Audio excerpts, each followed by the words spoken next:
CEO and Leadership Council. And our job really is to help anyone that's running an agency or has an important role within an agency business, just to try and look over the horizon and maybe over to the next horizon.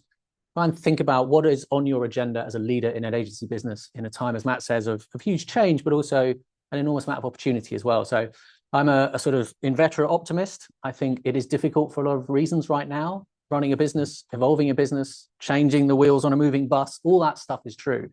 But I think also, we're moving to a really interesting place, which should be, I think, a golden age for, our ingenuity, our creativity, our levels of innovation as agency businesses. So I think it's a good time to be disrupted, and it's accelerating a lot of stuff that needed to be accelerated away from. The other thing I would say is that we are beaming across the nation via the magical power of technology today. Hello. And for the purposes of that audience watching, hello. And thank you for the 500 people in the room who've come today to make this an enormous success. So without any further ado, I'm going to introduce the wonderful Neil Dennis, who is, I said the talent earlier, which you frowned at me, but he's obviously far more humble. Anyway, so I'm going to read your bio for maximum awkwardness. Yeah, okay. thanks. So I actually misread this earlier, so I made myself laugh. So I grew up in Guildford, which I've learned is the world's most referenceable place. Perfect. Everybody knows Guildford. We're not going to do a show of hands. No, I just believe that to be true. It says, I was in Japan, right, by the way. Sorry, it's the Guildford moment. I was in Japan, and I mentioned living in Guildford because I used to live in Guildford. Yeah. And they said, oh, Slyfield Industrial Estate. Lovely. BMW garage, perfect. Right, anyway, so Guildford, tick. It says self-taught development. I read that as you taught self-development, but it makes more sense if you were self-taught as a developer, which is a good place to start. Started Strawberry Soup, your agency, in 2005. Yes. In your final year in university, so we'll do the maths. He's wearing well, this is good. The business was acquired in 2013. You became a partner in Sideshow Group. Yeah. And then the group acquired Thinking Juice, and you became MD in 2017. That business, Thinking Juice, was merged with Strawberry Soup and Sideshow to form 11 Miles in 2021. This is a man who's had a lot of business cards. And then, of course, you acquired Nemensa, an agency many of BIMA people will know, and more too, in 2022. And then, of course, the big news, you merged all of the businesses together last year to become Gain. Yes. 65 million pounds in revenue, with growth ambitions to be 100 million, as you heard earlier, save private equity backers as MKS. Mm-hmm. Father to 3 kids. Yeah. Wife is Sarah, maybe. Yeah. And you're quite the runner. Run a few marathons. Very impressed. Fitness guy, gaming guy, and probably working a little bit more than you ought to. Yeah. When I sent that bio, I said I sound incredibly boring. You sound like you've done a lot. So I think that's what we're here to talk about. So let's just talk about, always conscious of trying to make these interviews as relevant as we can to kind of the breadth of people in the room. There'll be people in big agencies, there'll be tiny agencies, and kind of everything in between. There'll be owner founders, there'll be lots of BD people. So hence Growth Stories Live, really. So let's just talk about those early days. So you're at university and you decided straight away to found your own agency. What was it that made you kind of think, I'm going to do this? Being honest, I think actually the word agency for me wasn't even part of my vocabulary. We called ourselves creative web consultants back in the day. So it was myself and my best mate, Keith. Final year, we did a very catchy business information systems management degree, just rolls off the tongue. And there was kind of a web dev part of that degree. And back in 2005, the world of digital was completely different. So actually there weren't that many people who knew how to do it. So we just kind of thought, we're young, we didn't have any commitments. I think at the time my rent was £180 a month. So we just thought, let's give it a go and see what happens. We actually won our first, this sounds terrible, but we won our first client on eBay. So we had an eBay buy it now, which was like a 2-page website, a 5-page website. And a lady who owned an Italian lingerie brand got in touch and said, I don't want a 2-page website. I want 2 e-com sites and 2 brochure sites. So yeah, it was about a £4,000 project. All right. Interesting. Did you price it as a project at that point? Yeah. So there's a lesson. We're all talking about productization, moving away from the billable hour. Yeah. There you go. You invented it. And it gave us basically the startup fund. So we didn't borrow any money. That gave us the money to buy some machines. My mate Keith was dyslexic, so he had a computer provided by the university. So that's how we started. Fabulous. Yeah. Fabulous. So just give us kind of a bit of a sense of how that business developed, some of the early lessons as a founder. I think in the early days, there's lots of talk in our industry about saying no to stuff and specializing, which I completely do agree with. However, when you're a small business, you do say yes to whatever you think you can do a good job on. And, I think part of how I run the business now, rightly or wrongly, is still a little bit like that. I've always got mind on, what the future could hold, or, if we don't take on this particular project, what could happen next if revenue starts dipping or a client, leaves us. So some of those early lessons were around, saying yes to stuff and kind of figuring it out in the future. But yeah, we kind of grew Strawberry Soup to about 25 people. So, it wasn't huge, but it was a really nice business. And then we got approached by an AIM listed group to acquire us. It wasn't a particularly good fit, so we kind of decided against that. And I'd got to know Tony, who was the founder of Sideshow, because we used to share an office. And I was just chatting to him over a coffee and said, "Oh, this group's offered to buy us. I don't know what to do." And he just said, "Look, I want to build a group. Why don't we kind of join up and I'll acquire you." So 2013, that was the step into Sideshow Group, and became the first step for us ourselves acquiring businesses. Yeah. So let's just pause on that for a second, because I think, for many people that found an agency, it's kind of, if not the aspiration, I think maybe it's less so than it used to be, but certainly one of the aspirations would be, wouldn't it be lovely if we could sell one day, realize some of the value of all of the, the time and energy that goes into building these type of companies. And whether the fit was just immediately wrong, but must have been a good feeling, certainly, when someone waved a checkbook in front of you. Yeah, might have actually been a checkbook back in those days. Was actually. But so just talk us through, the sort of emotions of recognizing that what we built has value, people are offering money for it, and maybe the realization that it wasn't the right moment or the right fit. Honestly, when we were approached, it wasn't on our radar, so it kind of sparked something in our heads to think, hang on, actually, this could be something. Maybe not right now, but in the future we should consider. We hadn't really thought about it. So it's kind of, they got in touch with us out of the blue. And I think the fit for us was less around, money. It was more around culture and the people. And, when you've got a smaller business, you kind of, masters your own destiny to a certain extent. And actually the culture between us and Sideshow was very similar. They weren't a big business at the time, but, we got on super well with, Tony, with Shane. So that cultural fit was more important to us than anything else. And when you run your own business, what I found for me personally is you're constantly worrying about cash in the bank and being able to cover expenses. And we always had this focus of trying to make sure we had 6 months cash reserves in the bank, right? And if it dipped to 4 months, you'd start panicking. And when we joined forces with Sideshow, there was a thought around actually that removing some of that stress would be quite beneficial. What I'd say with the benefit of hindsight is it kind of did remove that stress, but all it then did is the stress pivoted slightly around more focusing on revenue and profitability, which is just core of running businesses. But it was interesting how I kind of it didn't get rid of any of that worry. It just slightly pivoted to, okay, how are we going to make sure we grow? How are we going to make sure we remain profitable, rather than how much money was in the bank to pay the staff? Yeah. How do you think that impacted the way you led the business? I think to continue even to this day, we're growth focused, and our ambition in the early days between Strawberry Soup and Sideshow was always to be our client's most valued agency partner. We've been Arthur Sadoun just nick that from you? Did they? Yeah, it's publicist thing. Yeah, fine, no problem. Well, they stole that from us. That's fine. I think what's been interesting for us is we have had clients who has stuck with us for years, right? So BT has been one of our clients from about 2010. We've had people in BT where you do a good job. One client in particular, she moved from BT to Specsavers, brought us with her there. We built a project for Specsavers, and then brought us from Specsavers to KFC. And actually, that referral piece is so important, to our business now, making sure that we do the best job for our clients. And there's always hiccups for projects. I'm not pretending we're incredible at everything, but that's been a really important lesson to try and from a referral perspective versus cold net new business, help us to grow from that perspective.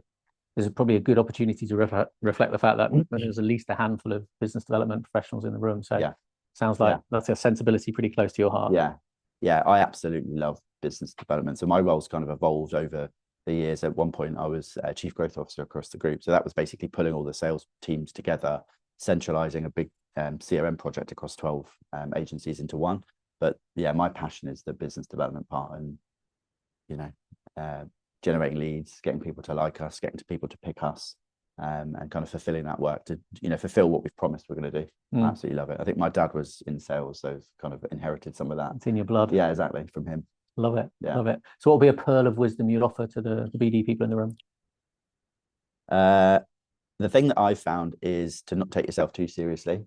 And genuinely, when you're in pitches or chemistry sessions, to bring up, personal things that can help to build a connection.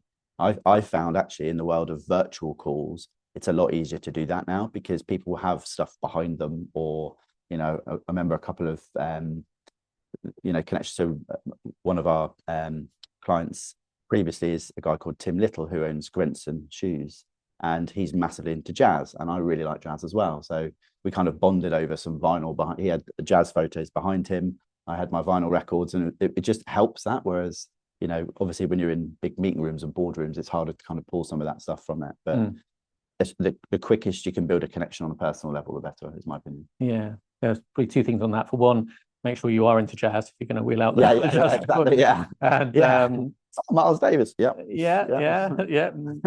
I just don't understand the Zoom backgrounds.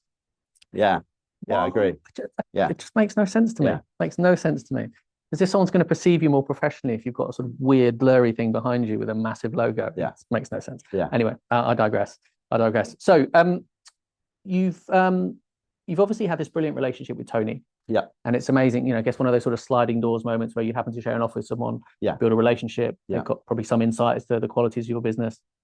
Probably even maybe subconsciously started to influence his notion of what a roll-up might look like. So just go back to that part of the story then, where you're having this chat with Tony. You figured out that joining the group might be the thing to do. You've shifted your mentality, or kind of the focus area, in terms of away from cash in the bank, or in terms of kind of revenue growth and profit. Kind of what else shifted? Now you're in a group. Presumably there are other businesses around you. I guess what was the biggest surprise in that kind of changed environment? I think what we quickly realised once Strawberry Soup joined Sideshow was there was real benefit in having specialists, and this is super relevant to the kind of game story now. So Sideshow was essentially creative content and brand in the B2B world, and Strawberry Soup was digital e-commerce. So having that kind of specialism, what we then realised is if we acquired other businesses that were dedicated experts. So we bought a business in Portsmouth called Vertical Leap that were SEO PPC. We bought Conversion, which is now the largest conversion rate optimization business. So buying these businesses that were genuine specialists that allowed us to scale, so that if a client was in a particular agency at the time, and being nurtured by that agency, fine. But if there was an opportunity where somebody said, I need some help with, GEO or AEO now in this world, we can pull in a genuine person who lives and breathes it, was really beneficial to the story. So, we bought 5 businesses ourselves, 5 or 6 businesses ourselves, essentially with cash in the bank. And then we went through private equity investment in 2021, which just allowed us to kind of supercharge that growth. And we bought, I think it was 5 agencies in just under 2 years. And some of them were quite big, right? So again, they were specialists in what they did. And I think the gain journey has been really interesting. I talked to a couple of people earlier. The way I view it for me personally is, whilst I've been in this business for 20 years, it's kind of like 3 different careers. There was the Strawberry Soup days, excuse me, the kind of smaller business. There was the Sideshow Group days, and then there's been the Gain days in terms of, bringing all of these different kind of 12 brands together across, 550 people, which again comes with its challenges. Yeah, it does a bit, doesn't it? I mean, we'll come back to that in a minute. I think it's fascinating how the sort of the expansion of the group, and then ultimately the consolidation into units within Gain. It's one of the stories du jour, right? We're sort of waiting for WPP's strategic announcement this week. Probably pretty sure that it's going to follow a similar sort of line. Certainly seeing that same consolidation within Omnicom, and obviously having brought IPG in there.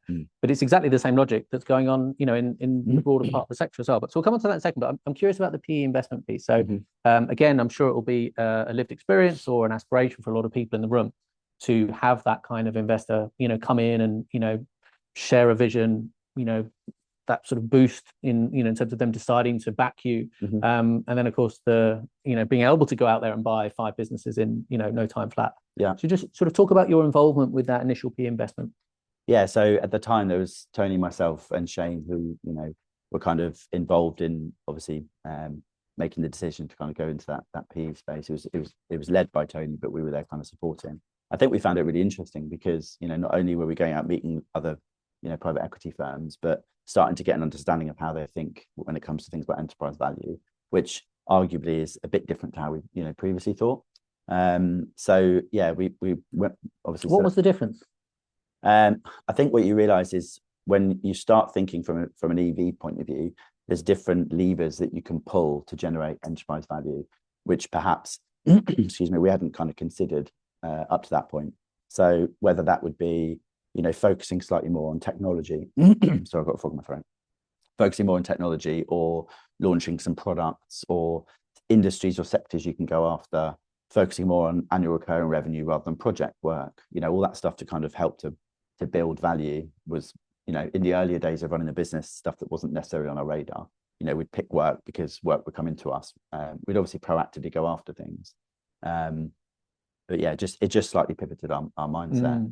I think what I'm hearing, if I'm right, then it's certainly pretty common in the agencies we talk to, where I think for a lot of agencies, the opportunity for growth is often quite grounded in the familiar and, the low-hanging fruit. If you have some success in a sector, you kind of plow that furrow because you're kind of known there, and you might end up defaulting into being a sector specialist, or you might have a handful of sectors that typically are good for you. Yeah. But of course, that's great. And there may certainly be a degree of risk in staying in one swim lane. Yeah. But equally, there's a degree of opportunity cost of not ever looking beyond that. Yes. And I guess that's what PE gives you, is a bit of a broader overview about where growth could come from. Yeah. And I think also helps to think of, when we grew the business, things start to become more deliberate, right? So you'll focus more on services, or systems that you can develop, and going after particular sectors or particular ICPs that, maybe previously your new business strategy was a bit more informal, whereas now actually you need to, start to build a reputation. Well, there's a case in point. So I would imagine that, so I started my career in technology, so I knew what an ICP was. Yeah. Probably didn't hear the word ICP in an agency for about 15 years. Yeah. So I'm not going to put anyone on the spot, ideal client profile. Yeah. But the level of audience definition, the level of clarity over how they buy, what they think about, what's on their mind, what they're frustrated about. Yeah. It's a level of rigor that often doesn't exist in agencies. Yeah. Okay. Yeah. Well, for us, it's about those points that you make, but also the challenges that they're facing. So you can then start to create, your comms and your content to position yourself in a way of being able to fix their problems and their challenges. An ICP for us, so who do we ideally want to be working for? It can form part of a qualification process as well. So that could be revenue size, it could be geography, it could be challenge or service they're looking after. And you kind of use it. Obviously, qualification frameworks are really important because it means that your sales team don't waste time on opportunities that aren't actually worthwhile. But we kind of more use qualification stuff as just guardrails. There's always examples where, you might see a particular project that actually could be beneficial to a different part of the business, or there might be a conversation slightly separately to a main brief. And you might have previously unqualified the main brief, but actually if there's scope in the future to do other things. I'm just going to pick you up on something here. It's a contradiction. And I'm curious to hear you reconcile it. So earlier on in the conversation, you talked about, that being a business owner is always that sort of thing in the back of your mind about, is there enough cash in the bank, or, do we need to kind of make hay while the sun shines? Kind of a fair sentiment. Obviously, talking about now being much more, exercising a lot more discretion about what you say yes to, protecting your resources, protecting, culture in the business, being much more deliberate about what you say no to. So just talk about that evolution of that sensibility. I think over the years we've realized that saying yes to everything, actually doesn't help you longer term. And actually, in terms of being able to position your business in a particular way, you have to go after the right types of work, because that obviously becomes your kind of your bat symbol, for want of a better expression, into the sky that says this is what we do, this is who we are. I think as we've grown, we definitely have become better at kind of unqualifying stuff, versus the days when you are more focused on revenue and keeping the lights on ultimately. Yeah, that makes a lot of sense. By the way, one thing I would say is that we've, despite the enormous 500-person audience in the room, we're very happy to take questions. So we can do some questions at the end, but equally, if you've got a burning question now, I'll kind of glance out now and again, wave at me, jump around. Always can be relied upon. So yeah, very happy to have questions whenever you've got them. Please fire away. what would you say were the three biggest challenges to different agencies and obviously systems, cultures, and that? So I would say we're still on a journey, right? So, we became Gain 15 months ago, 12-ish businesses into one single brand. We had 26 different legal entities just in the UK, which is now rationalized into one. So it is a complicated process. I think it's inevitable that when you have 12 agencies that are all founder-led, they all have their own cultures. They're across the world, I was going to say the country. So we've got Vancouver, we've got Barcelona, and they all have slightly different cultural nuances as well. So culture is a big thing that we're still, working out, being transparent. And I think that's probably the first and foremost, because people have kind of, the brand they've tied themselves to and their identity, arguably in their work sense, has kind of pivoted into this new brand that is brand new. We probably, when we became Gain, could have picked a previous agency brand, but I think actually what that would have done is just made it slightly more tricky. Whereas actually the Gain brand now is something we can kind of pivot and mold to ourselves. Another challenge is like cross sell. So, it's 550 people. How do you get all of our teams to know what each business does? There's 5 core areas within Gain, which sounds simple, but actually, when you're kind of at an exco level, for example, you're having conversations with other CEOs, we all know what all the businesses do. I think there's a natural assumption to think, yeah, everybody knows what we all do. But actually, when you go down, it's not always the case. So actually, how do you share that knowledge so that if someone's on a conversation with a client and they hear something, it sparks an idea to get in touch with a particular business. So that's the second piece. I think the third, which I'm sure is probably the same for everybody, is the AI buzzword and what does it mean for us as businesses, in terms of what we do. And I'd say some of the businesses, their use of AI it varies in different levels. We're trying to pivot our model slightly to be more product focused. So we've built an engineering team. We're building our own AI enabled products, which is being done partly as a strategic move because there's benefit in pivoting some of your revenue from service to product, but also because it will longer term hopefully allow us to focus on a slightly different market. So, more sort of smaller businesses, SMEs, owner managed businesses that can use the products we're building to kind of self-serve. So that's kind of the 3 biggest ones at the moment.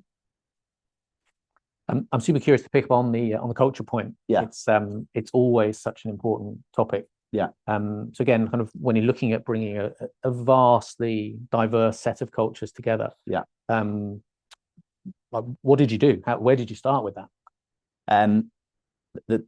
One of the first steps that we did when we became Gain was to kind of look at our sort of governance structure. So, we've basically got a few different kind of operational teams. So we have an opco, which is essentially HR, finance, and kind of general ops. We have an exco, which is essentially the CEOs of each business. And then we have Revco as well, which is the kind of more sales focused organization. I think what we've tried to do with those governance structures is by building those layers, it allows us to bring people together with interests from across the different businesses to kind of, build, I guess we've talked internally about like the idea of like neighborhoods. So neighborhoods of interest.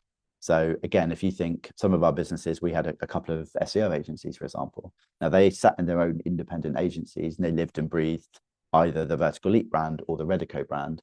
But what their interests were at the core was their practice, right? So by bringing them together, we're trying to build these kind of, cultural teams that live and breathe what they do.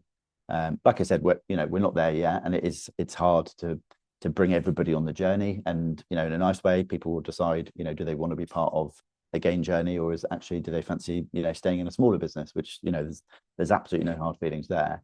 I think what we are trying to do at a kind of management level is you mentioned before about humble, right? So we genuinely don't have egos. So we want our teams to think they can come to us to speak, to us about any of their challenges, their thoughts, their new ideas. No idea is a stupid idea. So I think that's important as well, to feel like they can come to us to chat about anything. I really love the sort of structured approach to that. Yeah, Chris. Yeah.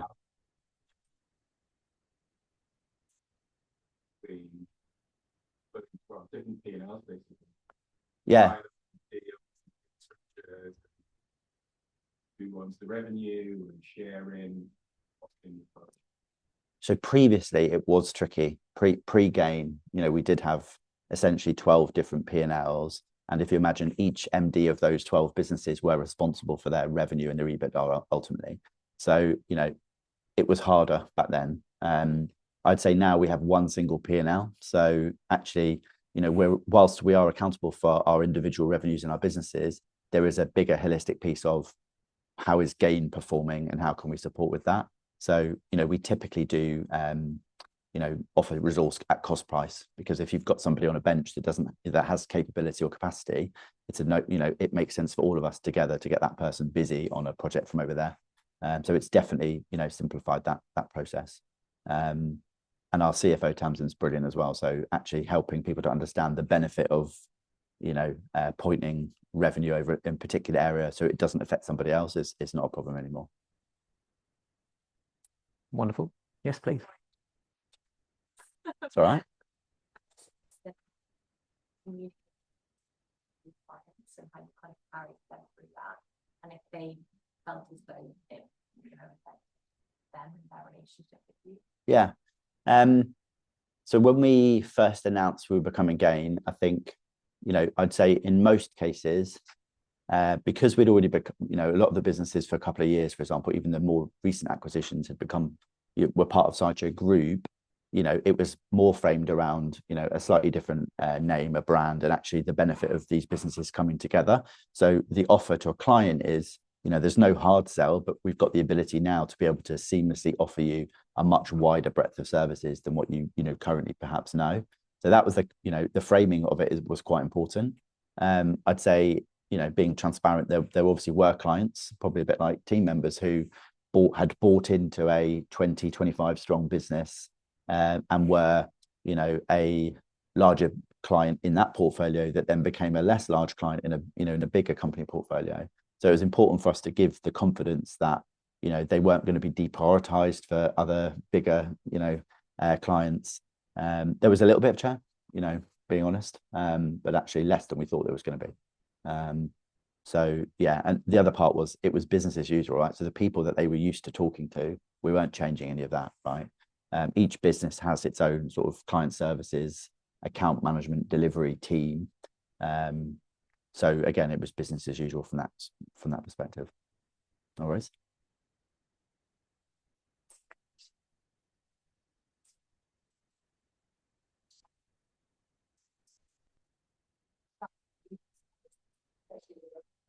Yeah. Yeah. So we tend to, across the business, it's not consistent at every single business, but we've got offices, so we're trying to get people in a nice way, a couple of days a week, 3 days a week, just in terms of internal project collaboration. I think what we're finding now is, 15 months into the journey, the collaboration between businesses is becoming a lot more organic, and people are getting to know each other more, and people are understanding what the different businesses do. So, one of our clients is Loop earplugs. I don't know if you've seen them. So we run their creative. So all of their ads we basically create for them. We also do all their media buy. So it came in originally as a media buy brief into performance. So across, Meta, Google, TikTok. And then the performance team are working really closely with the creative studios team to create the assets to, I think it's something like 800 ads a month we create for them, plus all the different variants. So that's an example where previously it would have been a little bit trickier because, TRGT, who was the agency that had Loop, and 11 Miles with the creative, it didn't feel as natural. Whereas when we become one brand, and also we're all on one comms platform now, whereas previously we had 6 different Slack instances, 7 different Teams instances, trying to connect to people was really tricky. So that immediate move to Teams was from Google Workplace. Was actually really beneficial. Yeah, thank you.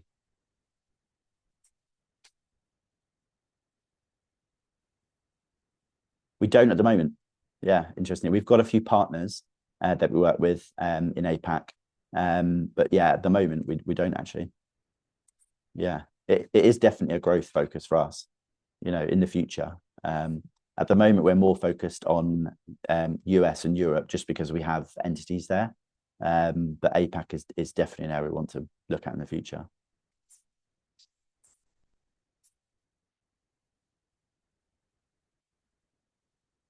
Okay.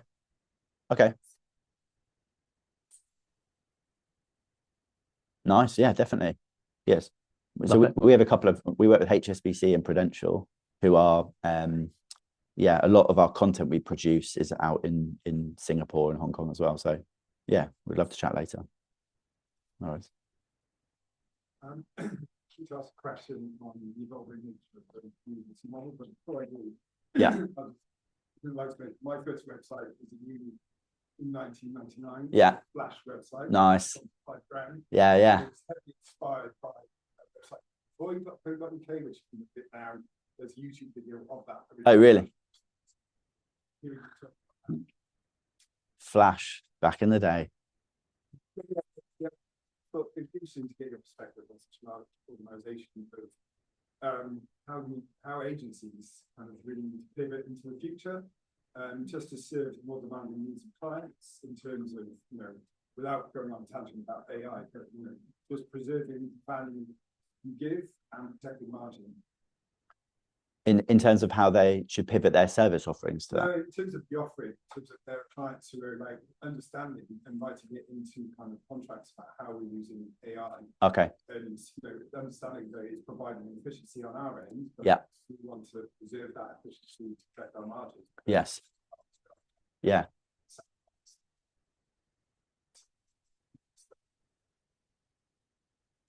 Yeah. So the way we're viewing AI at the moment is, you know, there's a definite pivot in terms of how you cost projects up, right? So our typical model is time and materials, day rate, rate cards on a human level based on, you know, roles, seniority. I think what we're seeing is a shift more to that value-based pricing model. So, you know, for us at the moment, it's about, and we do it across a couple of businesses. So conversion and performance are more based like this. So when we do quotes or proposals, it's less on a, you know, you will get these people for this many hours a month. It's more based on we will run, for example, a certain number of experiments each month for you. You know, you don't know how long the experiments take to run, but, you know, based on our experience of running 20,000 of them over the last, you know, 20 years, we think we can do this many per month and therefore it will cost this. I think the other part we're trying to pivot to is to demonstrably show ROI. You know, in some of our businesses, sometimes it's a softer metric and it's actually harder to demonstrate it. If you're creating a campaign that sits across a load of out of home, you can obviously show the uplift in top of mind awareness or prompted unprompted awareness, but it's slightly, you know, trickier. So we are looking at how do we, you know, bake into our value direct ROI measurements. And actually some of this has come from the conversion business. So, you know, we bought conversion. We bought another business called Wider Funnel, who are a Canadian team that became the conversion brand. And they have a product called Lift Map, which allows clients to log into a portal to look at the number of experiments they're running and to see an actual ROI figure. So, you know, that's based on the uplift in revenue that you've generated as a result of the experiments we run is this versus the cost that you pay us as a fee, which is great because it allows the client to go in and see X 100% ROI. It's a no-brainer. So we're trying to look at how can we take that and apply that across some of our other businesses as well, just to improve that stickiness. So yeah. I think just as a build on that, one of the things, excuse me, one of the things we hear from agencies a lot when they are looking to embrace this sort of what feels like a sudden need to shift away from time and materials, or at least not solely relying on time and materials. Some of the pushback we often hear is that there's a sense that, you know, perhaps the appetite amongst the agency community is higher than that on the client side. Yeah. So there's a sense of like, we've tried to price differently, but the client didn't like it, or procurement wanted to us to fill in a spreadsheet. Yeah, yeah. You know, that's the kind of classic pushback. And of course, agencies get discouraged quite quickly. Mm-hmm. You know, there's a sense that the client holds all the cards. But so obviously you're making kind of good grounds on that, not least in terms of selling value, but, you know, selling outcomes, but I guess also in terms of selling outputs. Yeah. What have you learned about changing the conversation with clients? I think, you know, there are still a number of clients who are still happy to keep it at a, you know, at a role level. I think actually the biggest part is helping, where there are clients like that, to shift their mentality around worrying so much about how much time we're going to spend doing a particular thing versus that value piece. And, you know, it is trying to link the, look, don't worry about how many hours or days we're going to spend creating that. Actually, the benefit off the back of it will be, you'll be able to track it here, here, and here. So, you know, it's a journey, definitely. I don't think we're there yet. And yeah, it's something, it's exciting because I think it helps to, you start to think slightly differently about ways of doing things. But yeah, it's still, I mean, you know, in the business I run, a big chunk of our revenue is government related. Okay, so we work with Money and Pension Service, Department of Education on kind of multi-year projects. To your point around procurement, the response is predominantly, you know, it's obviously methodology based in terms of how do you work and the value you can bring, but a huge percentage typically of those tenders are cost, which are based on a role and a human level. You know, if here's all the roles we would need, how much are you going to charge us per day for that? So that is a definite harder push to pivot. I'm curious just about the context for those conversations as well. I'm imagining it's probably easier to have a kind of progressive pricing conversation with an existing client, than perhaps it sometimes is in a new business context. How have you sort of managed that? It's definitely easier with existing, but I think actually, again, if you can build a relationship quickly from a new biz perspective and build that trust, just to open the conversation from a dialogue, you know, in terms of, you know, how would you ideally be looking for us to price this? Are you open to us offering a, you know, value-based pricing methodology? We also in the business in some instances offer like performance-based, you know, kind of targets, and then there's a bonus, or if you hit a target, then it will secure a 12-18-month contract. So, you know, we found in some instances that can work well as well. So again, crucial distinction there between value-based pricing and outcome-based pricing. Yeah. So help us understand that difference. What do you mean, sorry? So in terms of being able to sell on value, as I've understood what you said, that's a question of being able to just really understand what it is that the client is prioritizing. Yes. That may not necessarily go through to in terms of being able to attribute the commercial impact of what you're doing. It could just be that they pay more to get it faster, for example. So that's an active part of those pricing conversations. Value for us will be either outcome based, or it can also be the value in us being able to help them to turn something around really quickly. You know, we talk internally about screamers and dreamers. So screamers for us is probably about 90% of the work we do, where, you know, in a nice way, clients like, we need to get this done sharpish. You know, and we've done well being able to set our teams up to be able to work that kind of nimbly. In some instances, then the value is, you know, there's a pricing uplift because we've turned it around super quickly. The dreamers are, you know, you're given 3 weeks to plan something and get it done. And but yeah, I think that's where we've kind of come into our own in some instances as well, where, you know, the screamers, especially in the earlier days, where we did well. It's fascinating. So often the screamers are the ones that kind of rinse your agency of margin, whereas now you can monetize that urgency if you've got command of the pricing conversation. I'll be honest, we've never really seen the screamers as a way of, as like lower margin work. It was actually, we found it more as a way of strategically getting close to people so that very quickly they would trust us and realize that we did what we said we'd do. Obviously you need a team behind you that you can, you know and trust, that can work in those conditions. And also in some, you know, rural agency side, isn't it? You know, it can be pretty stressful at times.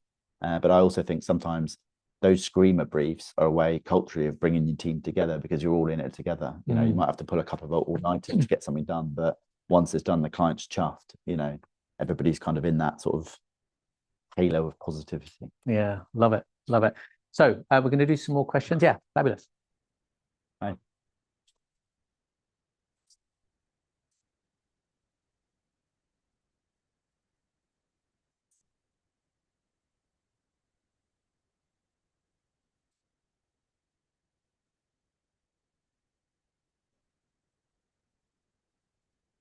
Yeah. Fill those gaps and just put the right people in. Like, being there, or was it like, if you did get someone like how do you get them up to speed to make sure, also like make sure they're like fit to integrate with that team and that culture? So it's been a bit of both, in terms of we've definitely, you know, primary focus is within Gain, how do we help our teams to kind of, you know, grow and expand their roles and you know, take on more responsibility, as well as, you know, hiring in externally. the way I look at team members, and this might sound really simplistic and you might think I'm chatting rubbish, but there's two things I look at, right? Are they good and are they nice? Like, it's so simple. And genuinely, the nice bit is as important as the good bit, right? We've all worked with rock stars in the business, right? Where they are amazing at what they do. They'll pitch, they'll win every pitch they do, but they're assholes. And that doesn't last very long in the business. You know, and I've read about this kind of rotten fruit bowl analogy, right? So you've got one little bit of rotten fruit where they might be amazing and valuable as a team member, but you know, they're kind of spreading rottenness, for want of a better word, you know. And as soon as you identify people like that in a nice way, you need to remove the rotten fruit out of the fruit bowl. I'm pleased to say, you know, I'm not aware of any rotten fruit in the business, but you know, it's been a journey, right? And for me personally, like, so, you know, I merged 4.5 businesses into the team that I look after right now. And you know, it's hard because you can't get to know absolutely everybody, but what you do need to do is trust your leadership team, and they've obviously, you know, built relationships with their team. So, you know, the trust bit's really important. My personality is to not micromanage people at all. I've also got the attention span of a sparrow, so I just tend to like jump around like everywhere. So you have to trust your senior team, but the transparency is really important in terms of how the business is performing. I'm also the type of person, and I try and reiterate this with my senior team, we all make mistakes, right? I'm the first person to hold my hands up and say, look, I thought this was the right thing, we fucked up, and therefore I'll hold my hands up, we've had a nightmare. And I think that is really, really important because, you know, we're all human. Building on that, just to take the conversation down a bit, and there's a very positive story about growth here. But what are the mistakes you made that in hindsight you would think, actually, if I'd have done it a bit differently, we'd have accelerated faster? What are the mistakes that we made? I mean, we've definitely made loads. You know, it's trying to pinpoint examples that we can then, you know, talk through in detail. I think some of the challenges have been around when you merge all the businesses together. You know, we have over probably 200, over 300 clients across the business, and actually making sure that clients get the attention they deserve through some of that process, where you're distracted because you're trying to merge entities, you're trying to build, you know, governance structures, etc. I think we did make some mistakes where we didn't give some clients the attention they deserved, and therefore they churned, and some of them were quite big. Yeah, exactly. I'd say that was definitely a learning. And you know, one of the clients I'm thinking of, which I won't name, you know, had bought into a smaller business mentality.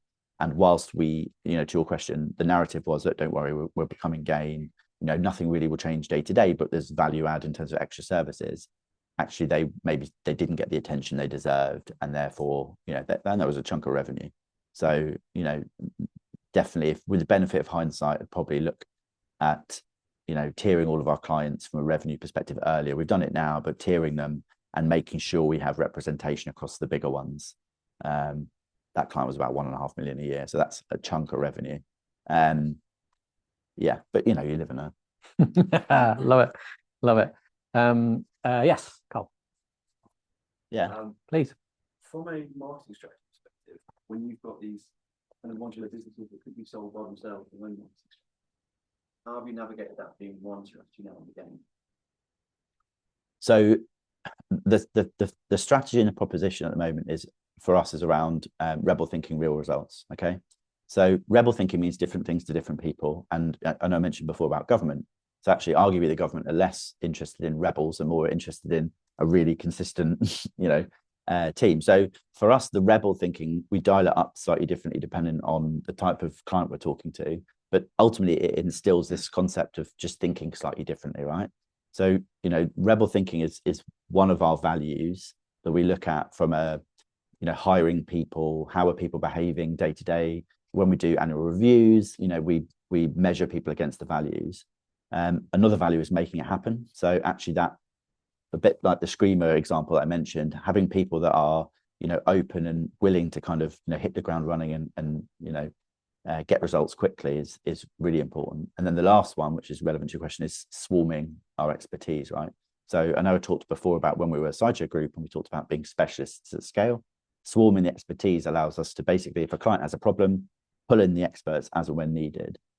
at the moment we have 5 businesses essentially within Gain. So we have experience, customer science, conversion, creative studios, and performance. Did I mention performance? That's it. Okay, performance. Yeah.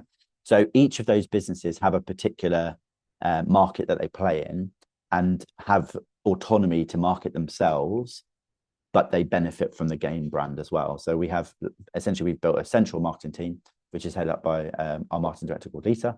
And then that she looks after our kind of individual business marketing teams to make sure, you know, we're appearing in the right places. So for example, whether it be government events or private sector events, whether we're running the right roundtables to talk about the types of services or the challenges people are looking at. So yeah, we're trying to build it out like that at the moment. It's still, you know, it's evolving. It's still a bit of a work in progress. But yeah. Yes. Can I build on the question from before? Because you spoke about a challenge like currently in terms of the merge with and the other game. Mhm. But what would you say, I guess, like going back to sort of the earlier days when we were starting things in this sort of, we would call it like the Yeah. But what would you say was three?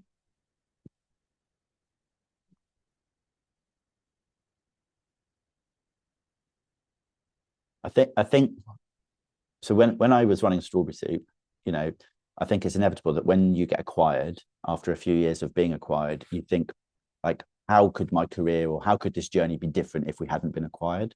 The way I look at it now genuinely is, you know, the people that you know, and everybody's growth journey is different, right? I'm not suggesting this is the right thing for everybody, but the thing that I really benefited from is from having started an agency in uni and kind of learning on the job, right? Because I used to be a barista in Starbucks when I was at uni. That was my only other job. You know, you kind of learn on the job as you go.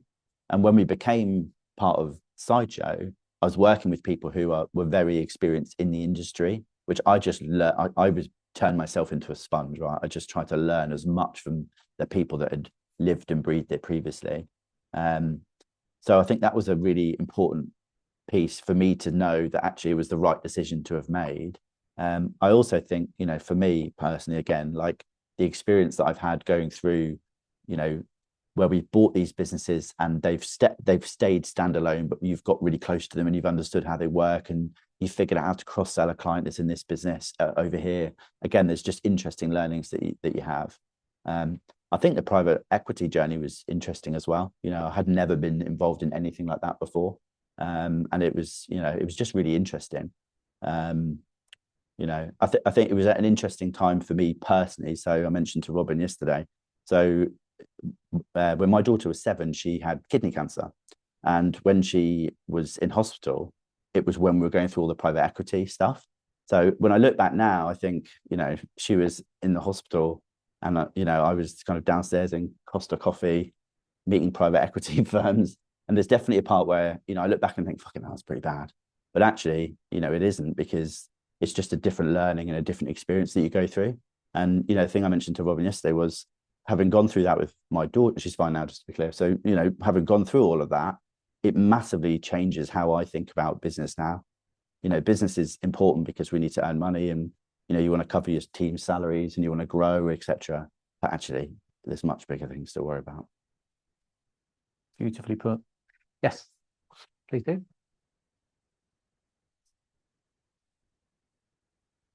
Yeah.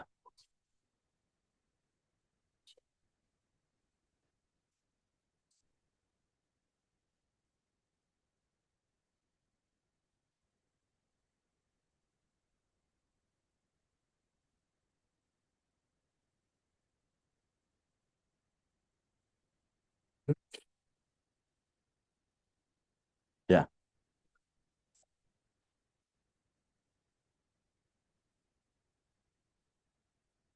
Yeah. Yeah. Yeah. Yeah.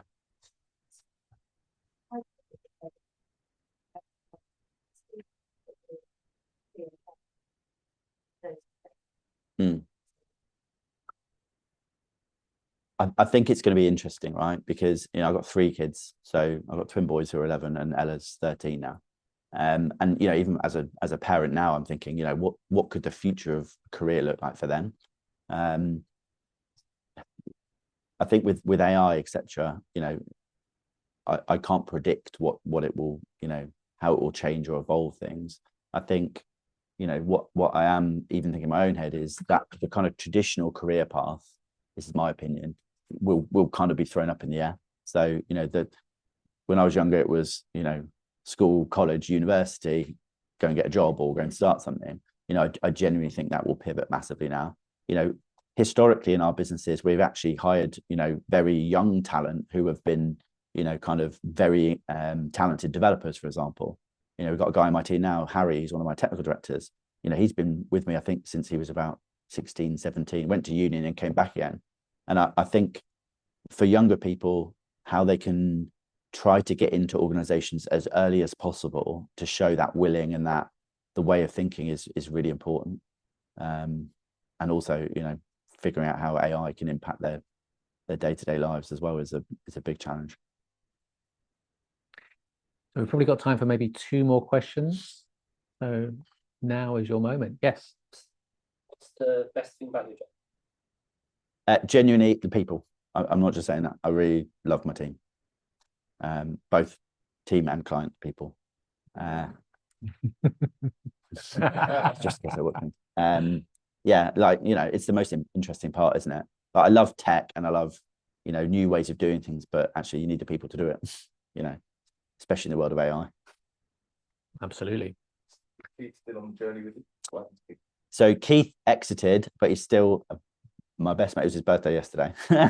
So yeah, You look well. Yeah, thanks very much. Yeah, exactly. Yeah. Yeah, so he's not part of the journey anymore, but he's a good lad. He's a good lad. He's a good lad. What a lovely way to bookend the conversation. Please join me giving Neil a round of applause. Fabulous. Thank you. Thanks very much. Wonderful. So I think we have a few more minutes in the room. There may be some snacks and drinks to hoover up. So please hang around if you can, chat to some people, meet some new folk, come and say hi, make the most of it. But thank you so much for coming. Much appreciated. All right. All right. Really good.